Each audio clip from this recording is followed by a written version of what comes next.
আগের দিন আমাদের প্রিপারেশনে ক্লাস 1 ছিল, আজকে ক্লাস 2 তে এসেছি আমরা। তো যাক না কেন, তাহলে অ্যাক্রস মানে কি দেখে নাও। অ্যাক্রস মানে ধরো এটা একটা লম্বা রোড বা একটা নদী ধরো। লম্বা নদী, নদীর দুই তীর, ডান দিক একটা বাঁ দিক।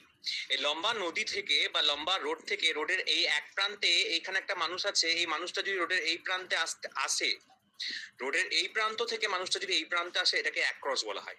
বা একটা নদীর এক প্রান্ত থেকে অপর প্রান্তে যাওয়াকে অ্যাকচুয়ালি অ্যাক্রস বলা হয়। ক্রস মানে কি? যোগ, মানে ধরে রাখুন নদীটা লম্বালম্বি ভাবে এবং এইভাবে ক্রস করা হচ্ছে, তাকে ক্রস বলা হচ্ছে। তাহলে এক্ষেত্রে সেন্টেন্স কি করতে পারি আমরা?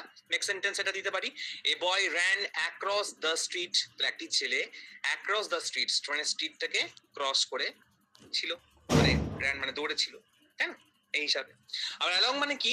একটা অপোজিটটা লম্বালম্বি, মানে এটা একটা ধরো নদী বা এটা ধরো একটা রাস্তা, এই রাস্তার সোজাসুজি বা লম্বালম্বি ভাবে চলে যাওয়াকে অ্যাকচুয়ালি বলা হচ্ছে অ্যালং। বা একটা রাস্তা বলো বা নদী বলো, নদীকে ধরে লম্বালম্বি চলে যাওয়াকে অ্যাকচুয়ালি অ্যালং বলা হয়। তাহলে আমরা এক্ষেত্রে এটা বলতে পারি, the students are going along the river, বা we walked along the bridge, বা we walk along the road, এটা বলতে পারি আমরা। বেশ, তাহলে অ্যালং মানে কি? কোনো কিছু ধরে লম্বালম্বি সোজা চলে যাওয়াকে লং মানে কি? লম্বা। অ্যালং মানে কি? লম্বালম্বি চলে যাওয়াকে অ্যালং বলা হয়। ক্রস মানে কি? যোগ, আর কিছু না। আর অ্যাক্রস মানে কি? এক প্রান্ত থেকে অপর প্রান্তে আসাকে অ্যাক্রস বলা হয়। এক্ষেত্রে অ্যাক্রস আর অ্যালং এর মধ্যে একটা ডিফারেন্স, আর কিছু না। এবার আমরা আসছি বিলো। বিলো মানে কি? বিলো হচ্ছে বহু নিচে বা অনেক নিচে যদি কোনো কিছু থাকে, সেক্ষেত্রে সেটা বিলো হয়। যেমন ধরো এটা একটা পর্বত বা একটা পাহাড় ধরো, এই পাহাড়ের এই একটা প্রান্ত আর এই একদম নিচের প্রান্ত, তো নিচের প্রান্তে কোনো ঘর বাড়ি যদি থাকে, সেক্ষেত্রে সেটাকে বিলো বলা হয়। যেমন আমি এখানে একটা সেন্টেন্স দেওয়া আছে যে a small village was seen miles before the top of the hill. একটা ছোট্ট ভিলেজ দেখা যাচ্ছে, কোথায় দেখা যাচ্ছে দেখো, small village was seen miles below the top of the hill. তাহলে মাইলস বিলো, মাইলস বিলো, তাই না? অনেকটা মাইল নিচে দেখা যাচ্ছে একটা ছোট্ট একটা গ্রাম। তোমরা যদি কোনোদিন কোনো পাহাড়ে যাও বা পর্বতে যাও, তোমরা নিশ্চয়ই এরকম একটা সিন দেখেছো, নিশ্চয়ই অনেক নিচে কোনো কিছু রয়েছে। তাহলে বিলো মানে কি? অনেক নিচে যদি কোনো কিছু বোঝায়, সেক্ষেত্রে বিলো হয় অবশ্যই। আর আন্ডার মানে কি?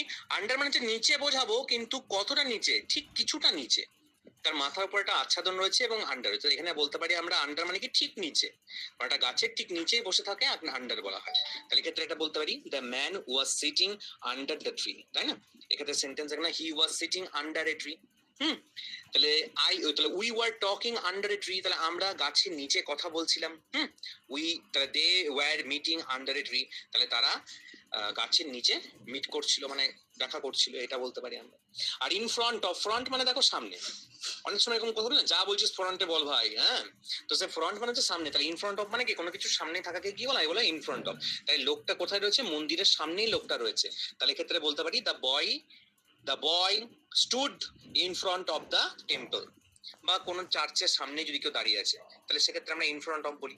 বা আমি তোমার বাড়ির সামনে দাঁড়িয়ে আছি, তাহলে I am standing in front of your house. Your house মানে কি? তোমার বাড়ি। ওকে, তো এটাকে ইন ফ্রন্ট অফ বলা হচ্ছে। নেক্সট আমরা আসছি বিহাইন্ড। ইন ফ্রন্ট অফ এর অপোজিটটা হচ্ছে বিহাইন্ড। বিহাইন্ড মানে কি? বাড়ির ঠিক পিছনেই দেখো একটা গাছটা রয়েছে।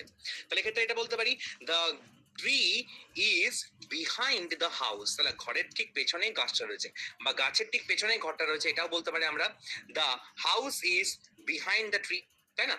তাহলে এক্ষেত্রে বিহাইন্ড অ্যাকচুয়ালি হচ্ছে, বিহাইন্ড মানে হচ্ছে পেছনে। আর বিসাইড মানে দেখো, বিসাইড মানে পাশে।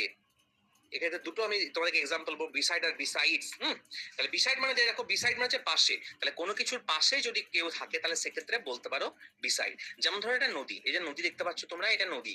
এই নদীর পাশে একটা বড় মতন টেম্পল রয়েছে। টেম্পল বলো, চার্চ বলো, যাই বলবে না কেন, বা যেটা শপিং মল রয়েছে, যাই রাখবে না কেন, বা কারোর ঘর রয়েছে, তাহলে এক্ষেত্রে বলতে পারো, the house is beside the river. তাহলে বিসাইড মানে কি? পাশে, কোনো কিছুর পাশে থাকাকে বিসাইড বলা হয়। বা the tree is beside the river, বা the river is beside the temple, এটা বলতে পারি আমরা।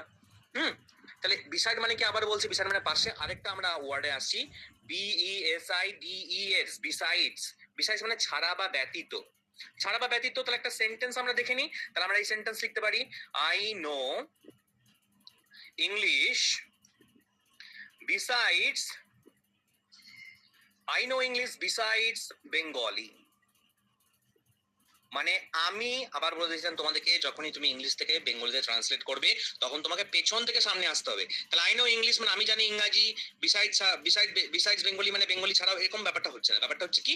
আমি বাংলা ছাড়াও, বিসাইডস মানে ছাড়া বা ব্যতীত, তাহলে আমি বাংলা ছাড়াও ইংরাজি জানি, দেখো নো মানে জানা, তাহলে দেখতে পাচ্ছ। তবে কি বলেছিলাম যে শেষ থেকে প্রথমে আসতে হবে। দেখো প্রতিটা ক্ষেত্রেই মিলছে, তর্ক করে লাভ নেই, জিনিসটা শিখতে হবে। যদি আমি শেখাচ্ছি তোমাদের সেটা শিখে নিতে হবে। তাহলে I know English besides Bengali, মানে আমি বাংলা, তাহলে আমি বাংলা ছাড়াও ইংরাজি জানি, আর কিছু না। নেক্সট দেখো ইনসাইড মানে কি, কোনো কিছুর মধ্যে থাকাকে ইনসাইড বলা হয়। যেমন দেখতে পাচ্ছ এখানে যে কোন একটা পরিবেষ্টিত জায়গা, পরিবেষ্টিত জায়গা মানে কি, মানে একটা ঘেরা টপ বলতে পারো, সেখানের মধ্যে যদি কেউ থাকে সেখানে inside, the people are inside the auditorium বলতে পারি। A loud crowd has gathered inside of a stadium. তাহলে এক্ষেত্রে বুঝতে পারছো ইনসাইড মানে কোনো কিছুর মধ্যে যদি সেটা পরিবেষ্টিত হয়, যদি সেটা ঘেরা হয়, যদি প্রাচীর থাকে, প্রাচীরের মধ্যে যদি সেখানে থাকে, সেক্ষেত্রে ইনসাইড অবশ্যই হয়।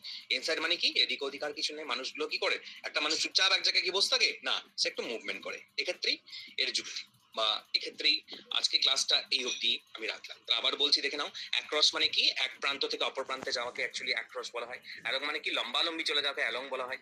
বিলো মানে কি, অনেক নিচে থাকাকে বিলো বলা হয়।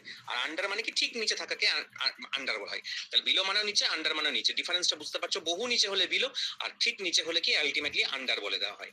নেক্সট দেখো, ইন ফ্রন্ট অফ মানে কোনো কিছুর সামনে, আর বিহাইন্ড মানে হচ্ছে কোনো কিছুর পেছনে।